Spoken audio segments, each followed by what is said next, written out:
«No me toques», me gritó mi propia nieta, y sentí como si esas 3 palabras me atravesaran el pecho con un cuchillo frío. Me había apartado con un empujón, como si yo fuera un desconocido que quería hacerle daño, y no su abuelo, que la había cargado en brazos cuando era un bebé, y le cantaba para que se durmiera. No dije nada, me quedé inmóvil, con la mano suspendida en el aire y un silencio denso que me ahogaba. Ese día entendí que algo se había roto, algo que quizá ya no tendría arreglo. Escucha esta historia hasta el final y dime qué harías tú en mi lugar. Y cuéntame también desde qué ciudad me estás escuchando. Para que entiendas cómo llegué a ese momento, tengo que contarte desde el principio. Mi vida siempre fue sencilla, marcada por el trabajo duro y la familia. Nací en un pueblo pequeño del interior, de esos donde todos se conocen, donde las campanas de la iglesia marcan el ritmo de la vida y el aroma del pan recién horneado se mezcla con el polvo de las calles sin asfaltar. Mi padre era carpintero y mi madre, ama de casa, pero también ayudaba en la huerta y cuidaba gallinas. Yo aprendí desde chico que en esta vida nada se regala, que todo se gana con el sudor de la frente y la palabra empeñada. A los 17 años me fui a trabajar a la capital como ayudante de albañil. La primera vez que vi un edificio de más de 3 pisos, me quedé mirándolo como si fuera un milagro. Empecé cargando ladrillos, acarreando arena, haciendo la mezcla bajo el sol abrasador. Con el tiempo, aprendí el oficio y me gané la confianza de los maestros mayores. Nunca tuve estudios universitarios, pero sabía levantar una pared derecha y firme, colocar un techo sin que goteara y construir una casa desde sus cimientos hasta la última mano de pintura. En una de esas obras conocí a Julia, la que sería mi esposa durante más de 40 años. Era hija de un proveedor de materiales, venía a veces con su padre a traer bolsas de cemento o rollos de alambre. Tenía una sonrisa franca y unos ojos oscuros que parecían entenderlo todo sin necesidad de palabras. Nos casamos en la iglesia de su barrio, con una fiesta modesta en el patio de su casa, pero con música, comida abundante y el calor de toda la familia. Poco después nació nuestro hijo, Martín. Recuerdo que cuando lo tuve por primera vez en mis brazos, juré que haría todo lo posible para que no le faltara nada. Trabajé de lunes a sábado y muchas veces los domingos también. Me levantaba antes del amanecer, tomaba café con pan duro y salía a la obra. Con Julia ahorrábamos cada peso que podíamos, soñando con comprar un terreno y levantar nuestra propia casa.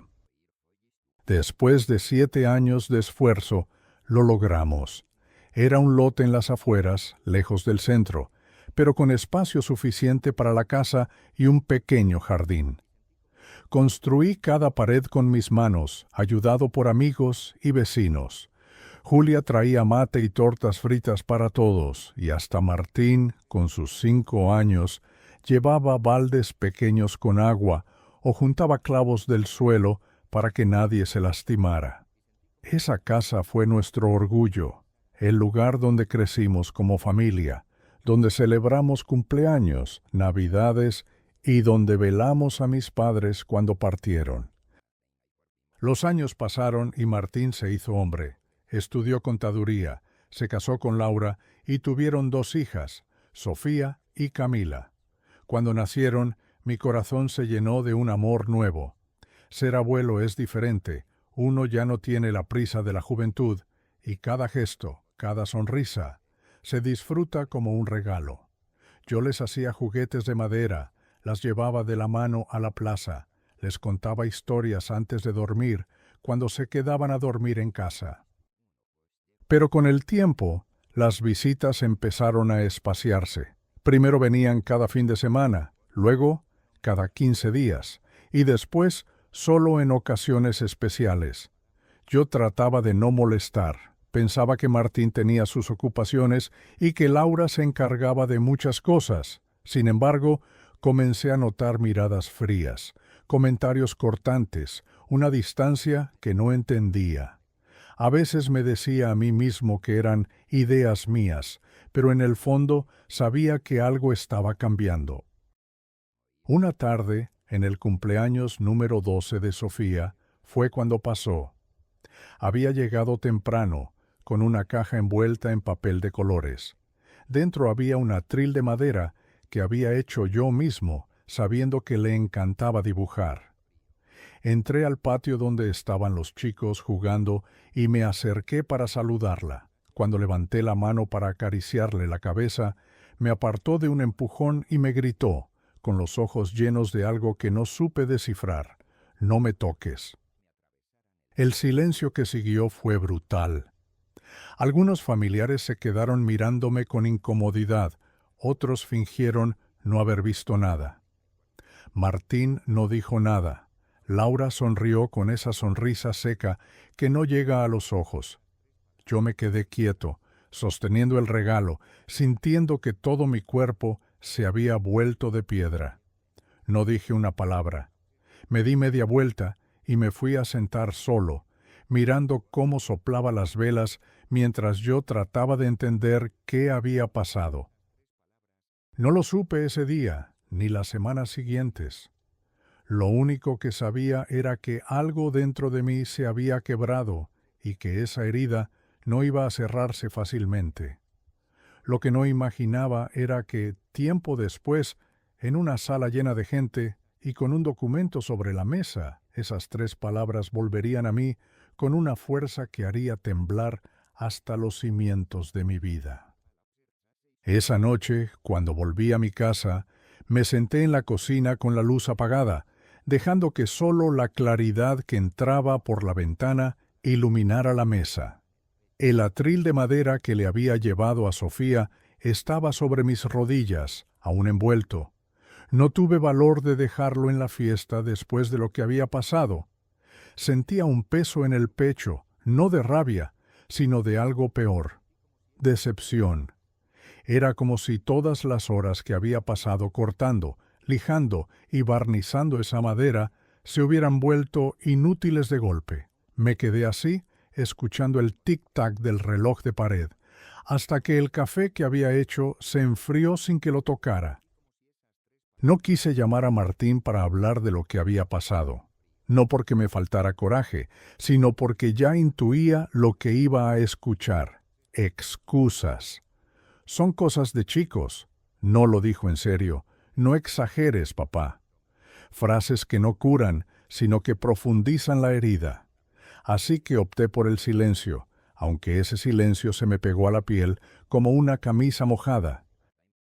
Los días siguientes pasaron lentos. Salía a barrer la vereda, me cruzaba con vecinos que me saludaban con un «Buen día, don Julián», porque ese es mi nombre, Julián Herrera. Y yo respondía con una sonrisa que no llegaba a los ojos. Trataba de mantenerme ocupado. Arreglaba la cerca del jardín, pintaba la puerta del garaje, cambiaba una teja rota. Pero siempre, sin importar lo que hiciera, mi mente volvía a esa voz diciendo «No me toques», y a la forma en que me apartó como si yo fuera un extraño. Un domingo por la tarde, Martín apareció solo, sin Laura ni las niñas. Venía con las manos en los bolsillos y la mirada baja. Se sentó frente a mí en la cocina y, sin que yo preguntara, empezó: «Papá, lo del cumpleaños. Sofía estaba de mal humor. Había tenido un problema con unas amigas y...». Lo dejé hablar, pero en mi cabeza pensaba que no era cuestión de mal humor. No era un empujón por accidente, ni una palabra dicha sin pensar. Había algo detrás, una enseñanza, un comentario que ella había escuchado y repetido sin entender del todo, y eso, aunque no lo decía, olía a Laura. Porque yo conocía a mi nuera. Desde el primer día que Martín me la presentó, supe que no sería fácil. Era educada, sí, pero siempre con esa frialdad que te deja claro que no quiere acercarse más de lo necesario. Al principio lo acepté, pensando que el tiempo traería confianza, pero lo que trajo fueron distancias, pequeños gestos, palabras medidas, invitaciones que nunca llegaban, y las niñas, que al principio corrían a mis brazos, empezaron a saludarme desde lejos, como si hubiera una barrera invisible entre nosotros. Esa barrera se fue levantando ladrillo a ladrillo. Comentarios sobre que mi casa estaba anticuada, sobre que los juguetes que hacía eran muy rústicos, sobre que no entendía las necesidades de esta generación. Y yo me callaba, porque pensaba que lo más importante era no perder el contacto con mis nietas, aunque tuviera que tragarme el orgullo. Pero después de ese cumpleaños, algo cambió en mí. Unos días más tarde, mientras tomaba mate en el patio, llegó mi compadre Eliseo, un viejo amigo con el que había trabajado en muchas obras. «Julián, vos estás raro. ¿Qué te pasa?», me preguntó. Y ahí, sin darme cuenta, le conté todo. Él se quedó callado un rato, y luego me dijo algo que me quedó dando vueltas. «Vos siempre diste todo por los tuyos, pero parece que no todos lo valoran. Tené cuidado, que cuando uno se acostumbra a recibir, cree que es obligación y no un regalo». Esa frase me quedó retumbando en la cabeza. Empecé a ver con otros ojos muchas cosas. Las visitas de compromiso, las llamadas que siempre tenían un favor de por medio, los silencios cuando yo hablaba de mis recuerdos, y lo peor, el desinterés por mi historia, por mi vida, como si yo solo fuera una presencia en la sombra, útil cuando había que cuidar a las niñas o prestar alguna herramienta. Fue entonces cuando recordé algo que casi nunca mencionaba: el terreno que había heredado de mi padre, en las afueras del pueblo, y que nunca había vendido. Era un buen pedazo de tierra, con frutales viejos y una casita pequeña. Lo tenía ahí, tranquilo, sin molestar a nadie, como un as bajo la manga que no pensaba usar, hasta que empecé a sentir que tal vez, algún día, podría necesitarlo para algo más que plantar naranjas. No sabía aún que ese algo más llegaría antes de lo que imaginaba, ni que vendría envuelto en sonrisas falsas y palabras suaves, pero con un filo capaz de cortar más hondo que cualquier cuchillo. Pasaron unas semanas, y como si nada hubiera ocurrido en aquel cumpleaños, las visitas se retomaron, pero con un tono diferente. Ya no eran esas llegadas espontáneas de antes. Ahora Martín siempre avisaba antes, y cuando lo hacía, casi siempre venía acompañado de algún pedido. «Papá, ¿podrías prestarme la camioneta para el fin de semana? Papá, Laura dice que si podés cuidar a las chicas porque tiene una reunión importante. Papá, ¿tendrás algo de pintura para retocar la pieza de las nenas?». Y yo, aunque por dentro me dolía, seguía diciendo que sí, porque pensaba que si me negaba, las vería todavía menos. Pero lo que más me empezó a llamar la atención fue la manera en que Laura se mostraba, extrañamente amable. Cada vez que venían, me traía algún pan dulce de la panadería nueva del centro o una bandeja de empanadas. Me preguntaba por mi salud, por la casa, y hasta se ofrecía a ayudarme con los papeles del terreno que había heredado de mi padre. Esa última vez que lo mencionó, me sonrió de una forma que no me gustó nada, como si supiera más de lo que yo creía. Fue en una de esas tardes de mate y conversación forzada cuando salió el tema de que la casa quizás necesitaba algunas reformas. Martín lo dijo como quien comenta el clima, pero yo lo miré fijo, esperando que explicara. «Vos sabés, papá, que la casa es linda, pero está vieja, y con un par de cambios podría valer mucho más». Antes de que yo respondiera, Laura agregó: «Y podríamos hacerlo nosotros, para que no tengas que gastar en albañiles. Total, Martín sabe de números y yo puedo encargarme de los detalles. Me quedé callado, no porque no tuviera qué decir, sino porque quise escuchar hasta dónde llegaban. Martín, como si no hubiera notado mi silencio, siguió. De hecho, estábamos pensando, cuando vos ya no quieras vivir solo, podríamos mudarnos acá. Así estaríamos cerca y podríamos cuidarte, y vos te quedarías tranquilo. Ahí entendí todo. No era solo cuestión de reformas o de estar cerca. Había un plan, y ese plan me tenía a mí como pieza movible, como si mi vida pudiera reorganizarse para encajar en sus conveniencias. Recordé las palabras de Eliseo y sentí que algo en mí se empezaba a endurecer. A partir de ese día, empecé a observarlos de otra manera. Noté cómo Laura recorría la casa con la mirada, evaluando rincones, imaginando cambios, cómo Martín se quedaba mirando el viejo ropero de madera que había hecho con mi padre, o las herramientas colgadas en el taller. Y lo más triste, cómo Sofía y Camila, mis nietas, parecían cada vez más ajenas, hablando entre ellas de cosas que yo no entendía sin incluirme. Una tarde, mientras ordenaba el taller, encontré una caja vieja con fotos y papeles. Entre ellos estaba el título de propiedad del terreno heredado, doblado y amarillento. Lo miré largo rato y lo guardé en un sobre nuevo. Ese terreno era mío y siempre lo había visto como algo secundario, pero esa noche me fui a dormir con la certeza de que podía convertirse en mi carta más fuerte si las cosas se torcían. Y se torcieron. Un mes después, Martín vino con una propuesta muy seria.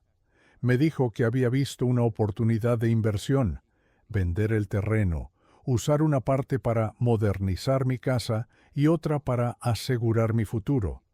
Lo escuché sin interrumpirlo, viendo cómo hablaba con la misma voz con la que yo lo había escuchado, de niño, inventar excusas para justificar una travesura.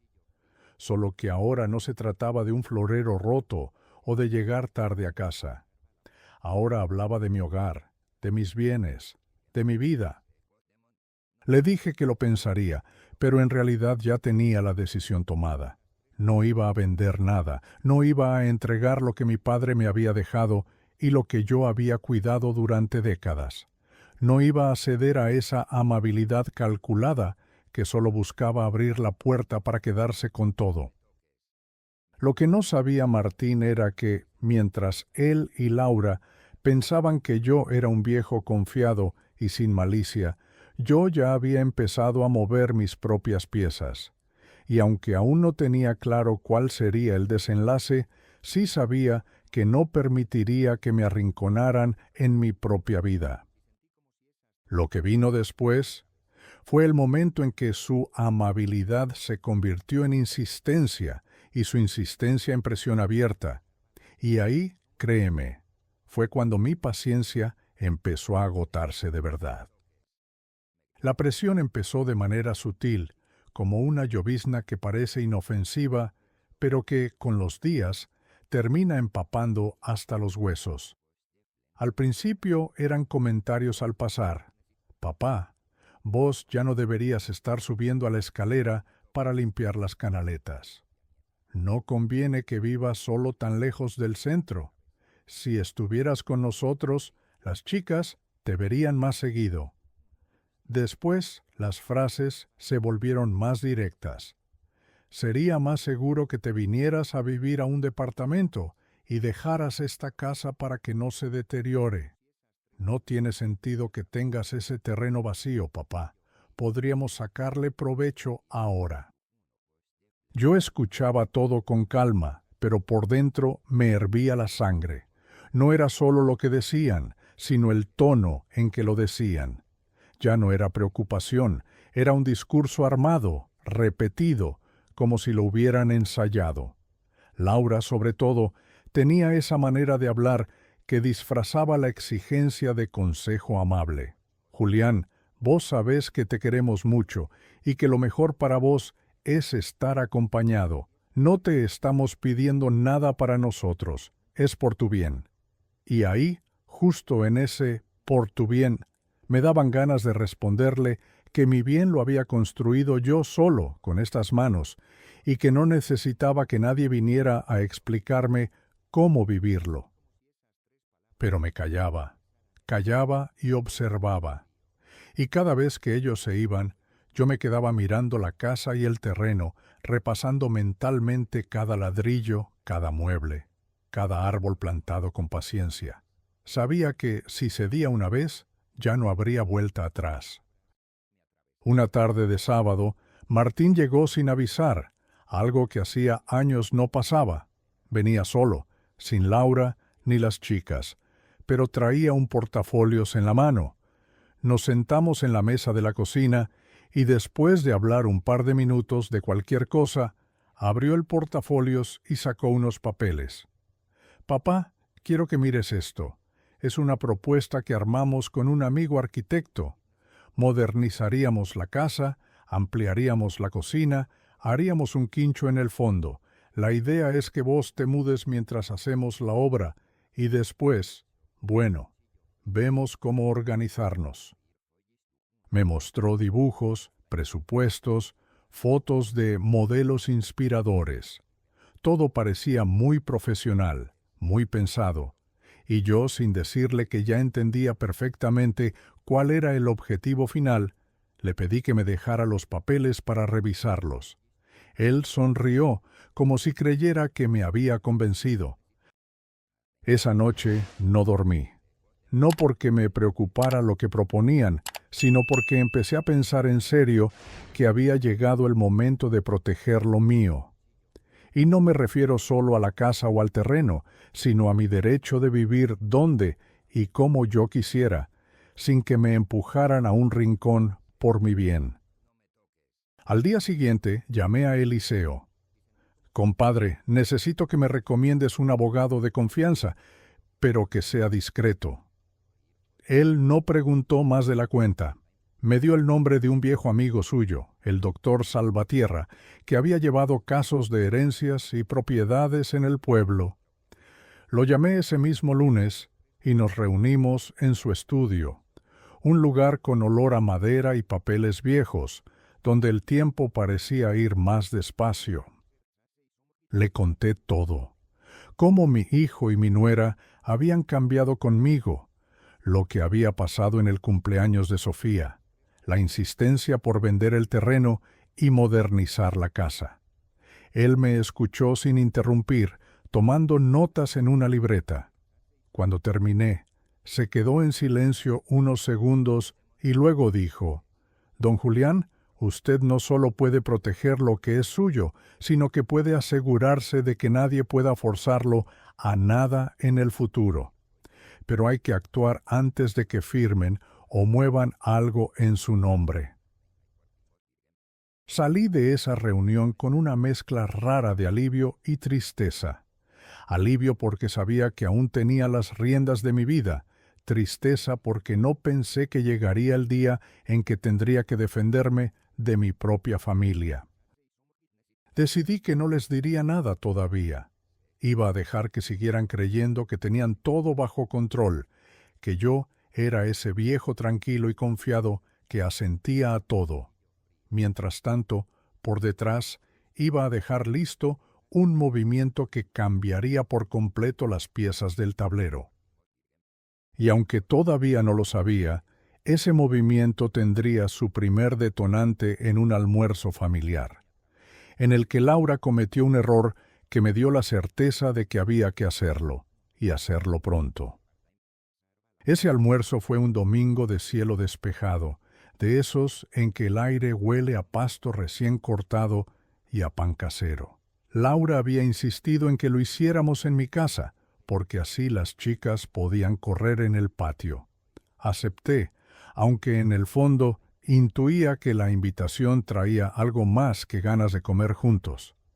Me levanté temprano, preparé un estofado como los de antes, con carne tierna, papas, zanahoria y un buen vino para acompañar.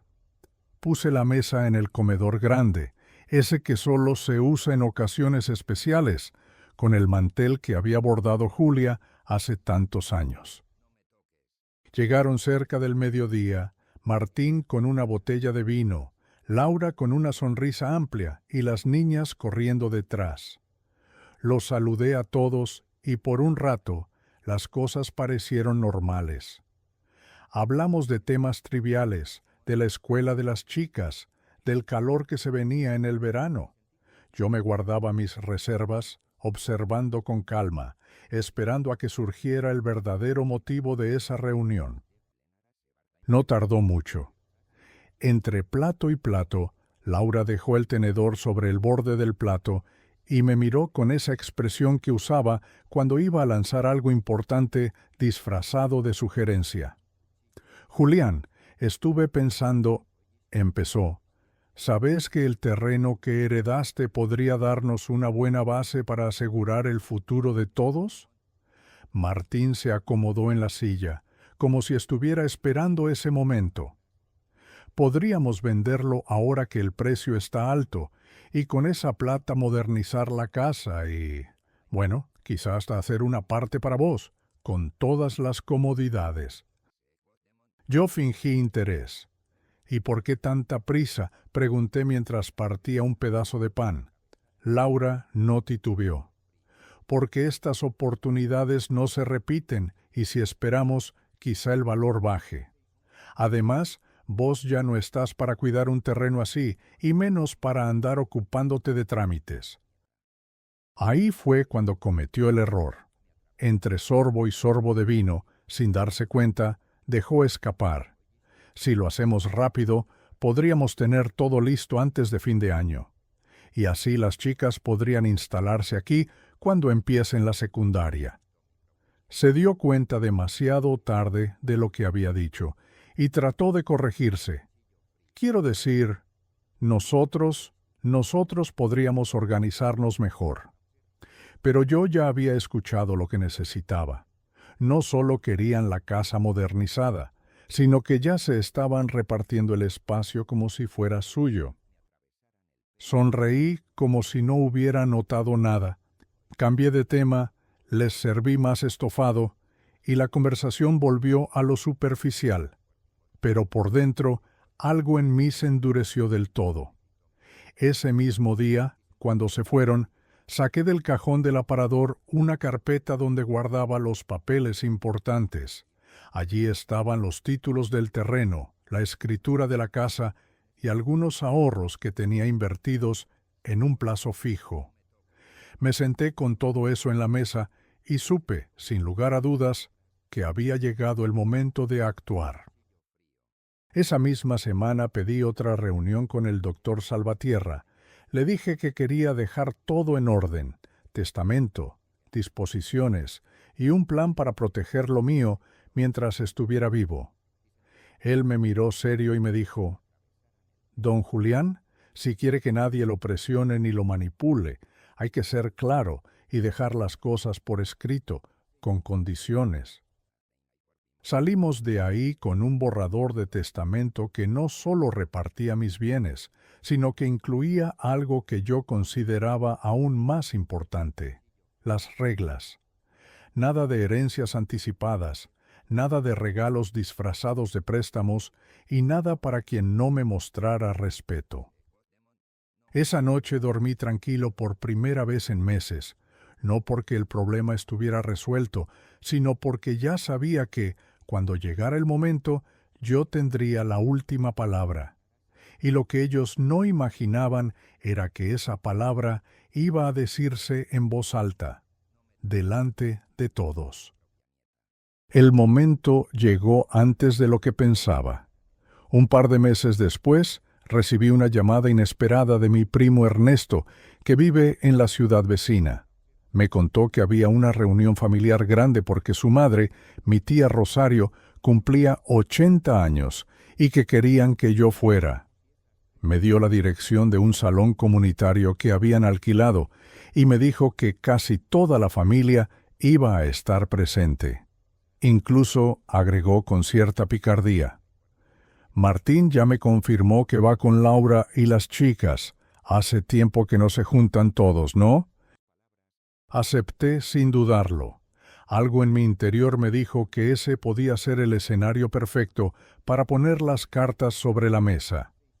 No lo había planeado así, pero la idea empezó a crecer en mi cabeza.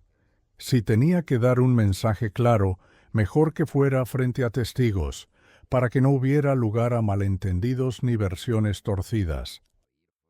La semana anterior a la reunión, me senté con el doctor Salvatierra y revisamos cada detalle del testamento y las disposiciones que habíamos preparado. Le pedí una copia impresa, con su sello y firma, y la guardé en un sobre grande de color crema.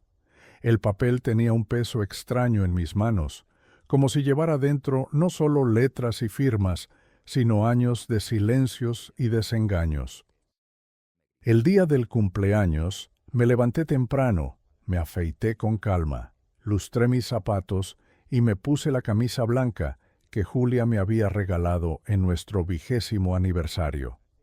No era por vanidad, sino porque quería presentarme con la dignidad que siempre había intentado conservar, incluso en los peores momentos. Salí con tiempo, llevando el sobre bajo el brazo, y llegué al salón antes que la mayoría. Poco a poco fueron llegando los familiares, con risas, abrazos y el bullicio típico de esas reuniones. Martín llegó con Laura y las chicas alrededor del mediodía. Me saludaron como siempre, Martín con un apretón rápido de mano, Laura con un beso en la mejilla y esa sonrisa que no me convencía, y las niñas con un «Hola, abuelo», que sonaba mecánico. No les guardaba rencor, pero tampoco iba a fingir que todo estaba bien. La comida fue abundante, empanadas, asado, ensaladas de todo tipo y un vino mendocino que corría generoso en las copas. Todos charlaban animadamente, pero yo esperaba el momento oportuno, no quería interrumpir con brusquedad, prefería que el ambiente estuviera relajado, que la atención llegara de forma natural. Cuando trajeron la torta y apagaron las luces para que todos cantaran el feliz cumpleaños a la tía Rosario, supe que el instante se acercaba. Después de los aplausos y las fotos, Ernesto, que conocía mi intención, pidió silencio y dijo: «Julián quiere decir unas palabras». Me puse de pie despacio, sentí todas las miradas clavadas en mí y tomé aire. «Familia», empecé, «hoy estamos para celebrar la vida de la tía Rosario y no quiero robarle protagonismo, pero también quiero aprovechar que estamos todos reunidos, porque hay algo importante que debo dejar en claro aquí y ahora para que nadie diga después que no lo sabía». Pude ver cómo Laura se enderezaba en su silla, con los ojos muy atentos, y cómo Martín fruncía ligeramente el ceño. Saqué el sobre del saco y lo puse sobre la mesa. «Aquí», continué, «está el testamento que acabo de firmar. No voy a leerlo entero, porque no es el momento para hablar de números ni propiedades, pero sí voy a decir una cosa. Todo lo que he trabajado en mi vida irá a las manos de quien me respete y me trate con dignidad. Y que quede claro, no me refiero solo a palabras bonitas cuando conviene, sino a hechos». El silencio fue absoluto.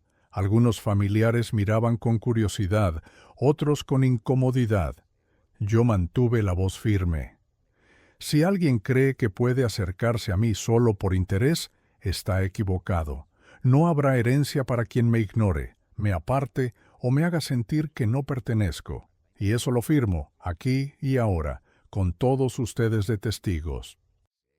Sentí un murmullo recorrer la mesa y vi cómo Laura apartaba la mirada con las mejillas tensas.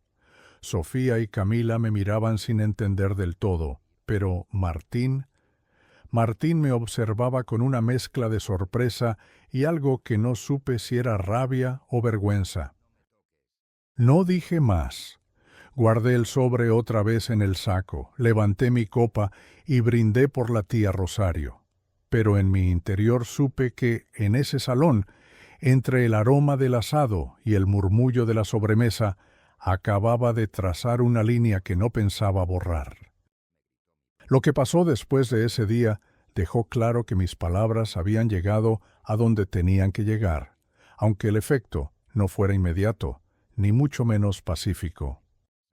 Esa misma noche, cuando volví a casa, encontré 3 llamadas perdidas de Martín y un mensaje corto.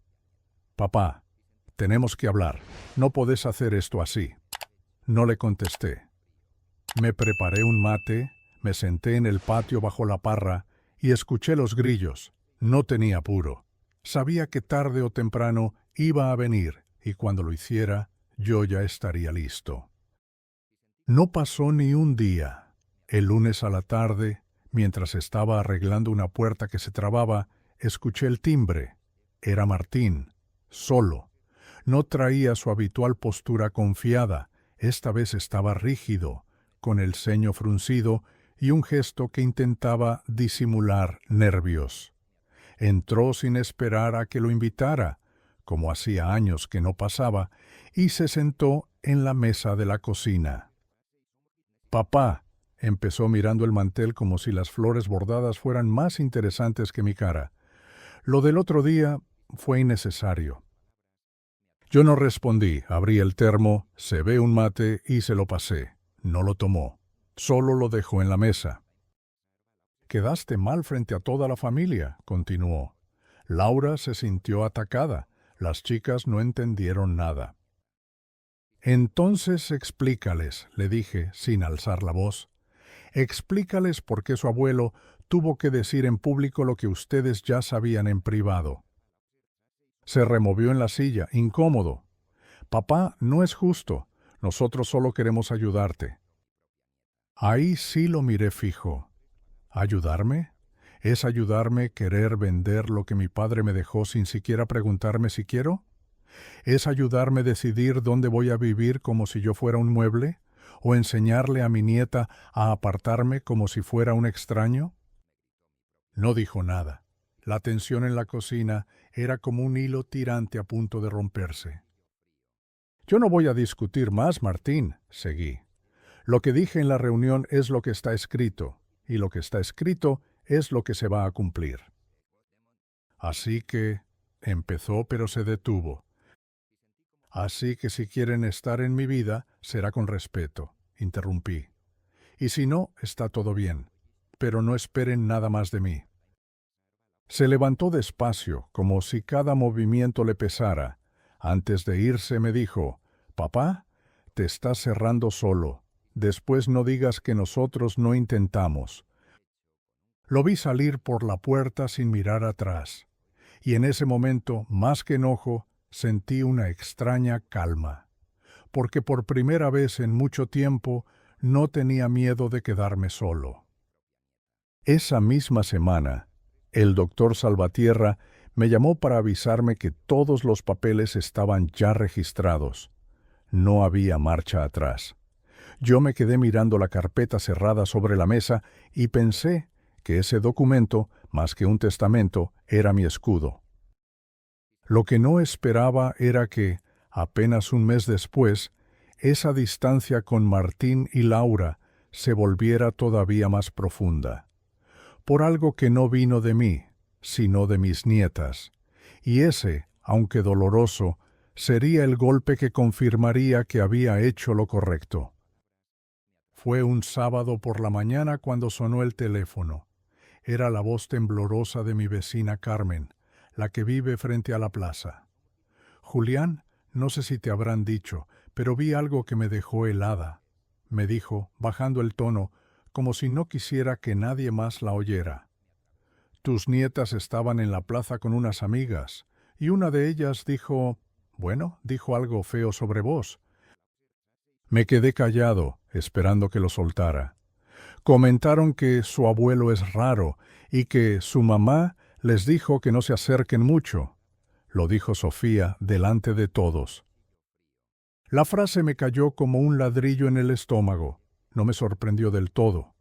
Ya había notado las miradas esquivas, los abrazos cada vez más fríos. Pero escucharlo, de boca de alguien más, con esas palabras, fue como recibir una confirmación cruel. Le agradecí a Carmen por decírmelo y colgué. Me quedé un buen rato con el teléfono en la mano, mirando el piso, sintiendo cómo la tristeza me quemaba por dentro. Decidí no llamar a Martín. Sabía que si lo hacía, me encontraría con justificaciones, culpas trasladadas o, peor aún, un tono de condescendencia, así que opté por callar y observar. Quería ver hasta dónde llegaría todo esto. Al día siguiente, sin avisar, pasé por la casa de Martín. Llevaba unas bolsas con naranjas del terreno y un par de juguetes de madera que había hecho para las chicas. Cuando abrí la reja, Sofía me vio por la ventana, y en lugar de salir a saludarme como antes, corrió hacia adentro. Minutos después apareció Martín en la puerta. «Papá, justo íbamos a salir. No es buen momento», me dijo, con esa voz seca que no deja lugar a insistencias. No vi a las niñas, ni siquiera asomadas. Volví caminando despacio, con las bolsas cada vez más pesadas en las manos. El sol me daba en la cara, pero yo sentía frío. Entendí que ya no era un malentendido, ni una etapa. Me estaban apartando de manera consciente, como quien va cerrando una puerta de a poco para que el otro no se dé cuenta hasta que ya es tarde. Esa noche, en mi mesa, puse frente a mí el testamento. Lo abrí y lo leí entero, línea por línea. Cuando llegué a la parte donde dejaba en claro que mis bienes irían a quien me respetara y cuidara, sentí una mezcla de tristeza y determinación. No iba a cambiar ni una coma. Si algo me quedaba claro, era que el respeto no se negocia, ni siquiera con la sangre de uno. Pasaron unas semanas en silencio, ni llamadas ni visitas. Pero un día me encontré con Camila, la menor, en la tienda del barrio. Venía con una amiga y al verme me saludó bajito. «Hola, abuelo», y me abrazó rápido, como con miedo de que alguien la viera. Fue un gesto pequeño, pero para mí significó todo. Ahí supe que, aunque estuvieran repitiendo palabras de otros, en el fondo todavía había un vínculo que no se había roto del todo. Esa chispa sería la que encendería lo que vendría después, porque pronto llegaría un momento en el que, frente a toda la familia, esa verdad saldría a la luz, y nada volvería a ser igual. Ese momento llegó un domingo de verano, cuando mi hermana Teresa me llamó para invitarme a un almuerzo grande en su casa. Me dijo que había hablado con Martín y que él también iba a ir con Laura y las chicas. «Hace mucho que no se juntan todos, Julián, y me gustaría que arreglen las cosas», insistió. Acepté, aunque sabía que una comida no iba a borrar lo que había pasado. Sin embargo, sentí que podía ser una oportunidad para, por lo menos, escuchar de su propia boca lo que nunca me habían querido decir de frente. Llegué temprano, como siempre. Teresa ya estaba moviéndose entre ollas y fuentes, con el aroma a guiso de lentejas llenando toda la casa. Puse una botella de vino sobre la mesa y me quedé charlando con ella hasta que comenzaron a llegar los demás. A media tarde apareció Martín con Laura y las chicas. Me saludaron con un beso rápido y se sentaron en la mesa larga del comedor. Yo observé en silencio, como si fuera un invitado más. Durante un rato, las conversaciones fueron superficiales. El clima, la escuela, algún chisme del barrio. Pero en cuanto Teresa se levantó para traer el postre, Laura aprovechó. «Julián», dijo con esa voz dulce que siempre precedía a algo envenenado, «estuvimos hablando con Martín y creemos que sería bueno retomar el tema del terreno y de tu casa. No es por insistir, pero no podemos dejar que se deteriore lo que tanto te costó». Martín asintió, evitando mi mirada. Es por tu bien, papá. Queremos asegurarnos de que estés cómodo y cuidado. Yo me quedé mirándolos unos segundos antes de responder. ¿Y mis nietas?, pregunté de golpe. Laura parpadeó confundida. ¿Qué tienen que ver? Tienen que ver que las he visto cada vez menos, que ya no me abrazan como antes, que escucho lo que dicen en la plaza, y que, aunque no quieran reconocerlo, ustedes les han enseñado a verme como una carga. El silencio se volvió espeso. Camila bajó la cabeza. Sofía miró a su madre como buscando una señal. Martín abrió la boca para decir algo, pero lo interrumpí. No necesito que me cuiden quitándome lo que es mío. No necesito que me acomoden en otro lado para que ustedes se instalen. Y no necesito escuchar más excusas disfrazadas de preocupación. Saqué de mi bolso una carpeta y la dejé sobre la mesa. Aquí está mi testamento. No voy a leerlo, porque ya saben lo que dice. Pero quiero que lo tengan presente. Lo que tengo irá a quien me respete, y no a quien me aparte. Y no lo digo por enojo, lo digo porque todavía me queda dignidad, y pienso conservarla hasta el último día. Sofía me miró, esta vez sin apartar la vista. No dijo nada, pero vi un destello en sus ojos como si estuviera comprendiendo algo que no le habían contado. Laura apretó los labios. Martín se reclinó en la silla, derrotado. Teresa volvió con el postre sin saber que en esos minutos el almuerzo había cambiado de tono para siempre. Y mientras servía los platos, yo supe que esa conversación, lejos de cerrar heridas, estaba apenas empezando a mostrar el verdadero fondo de la historia. El resto de la tarde fue incómodo. Las conversaciones se fragmentaban, los silencios se alargaban. Yo me limité a comer en calma, sin forzar sonrisas ni buscar la mirada de nadie. Cuando el almuerzo terminó y los invitados empezaron a irse, Martín se me acercó. No traía reproches ni discursos, solo un gesto cansado. «Papá», dijo, y ahí se quedó, como si no supiera qué más decir. «Martín, ya está todo dicho», le respondí. «Lo que pasó no se borra, pero todavía hay tiempo de demostrar que uno vale más que sus errores. No conmigo, sino con tus hijas. Ellas todavía pueden aprender lo que es el respeto». No me contestó. Me dio un apretón de manos y se fue con Laura y las chicas. Antes de subir al auto, Camila se volvió y me sonrió. Ese gesto me alcanzó para saber que no todo estaba perdido. En los meses que siguieron, la distancia con ellos se mantuvo, pero yo encontré paz en otras cosas. Pasaba mis mañanas en el terreno cuidando los frutales, podando, plantando nuevas semillas. Los fines de semana me reunía con viejos amigos en la plaza del pueblo para jugar a las cartas y compartir historias. Y, de vez en cuando, recibía la visita de Camila, que venía sola en bicicleta y se quedaba un rato charlando conmigo en el patio.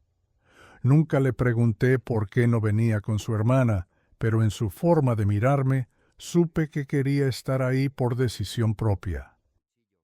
Cuando finalmente llegó el momento de leer oficialmente el testamento, lo hice en el despacho del doctor Salvatierra, con todos los implicados presentes. No me tembló la voz cuando se leyeron las condiciones, ni cuando vieron que sus nombres no estaban donde esperaban. Vi gestos de sorpresa, de enojo, de incredulidad, pero no dije nada más. No hacía falta. Las decisiones que uno toma con el corazón firme no necesitan defensa. Hoy, mirando atrás, sé que hice lo correcto. Perdí una cercanía que ya estaba desgastada, pero gané algo mucho más valioso: la tranquilidad de saber que no dejé que me quitaran lo que era mío, ni que me faltaran al respeto sin consecuencias. Y también aprendí que la familia no siempre es la que lleva tu sangre, sino la que te cuida, te escucha y te valora. Si has llegado hasta el final de esta historia, Quiero que me dejes en los comentarios desde qué ciudad me estás escuchando. Dale me gusta a este video si crees que nadie debería perder su dignidad y suscríbete si lo viste hasta el final para seguir escuchando historias reales como esta.